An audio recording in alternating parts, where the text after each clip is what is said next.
یہ جڑی فنے خانی ہے نا ساری چودھری صاحب جڑے بنے ودوں یہ منٹ چ نکل ویسے، یہ روح نکلنے کی دیر ہے، کسی نے نہیں پوچھنا خان صاحب، جام صاحب، ملک صاحب، چودھری صاحب، فلاں صاحب، سارے صاحب ادھر رہ جائیں گے اور صاحب مٹی میں ہوں گے۔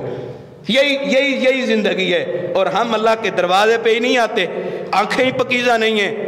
اور اللہ کے پیغمبر صلی اللہ علیہ وسلم نے فرمایا ایک بندہ ایک گناہ کرتا ہے، اللہ رب العزت اس کے دل کے اوپر ایک سیاہ نقطہ لگوا دیتے ہیں، دوسرا گناہ کرے دوسرا نقطہ، تیسرا، اسی طرح کچھ ایسے بدنصیب لوگ ہوتے ہیں جو گناہ کرتے ہیں اور ان کا دل سیاہ ہو چکا ہوتا ہے اور ان کو گناہ ہی گناہ محسوس نہیں ہوتا۔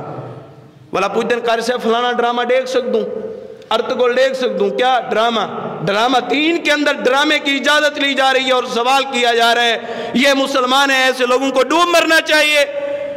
دین اسلام کے اندر ڈرامے اور فلمیں اور فلاں چیز کی بات کہاں سے آئی ہے؟ فنی ویڈیو دیکھ سکتوں سے دل مردہ ہوتا ہے۔ آپ صلی اللہ علیہ وسلم نے فرمایا کسی کو غلط بات کہہ کے ہنسائیں مت، زیادہ ہنسنے سے دل مردہ ہو جاتا ہے۔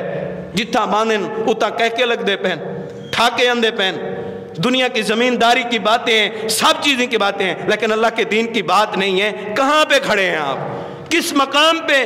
اپنے آپ کو ٹھیک کریں، اپنی زندگی کو ٹھیک کریں۔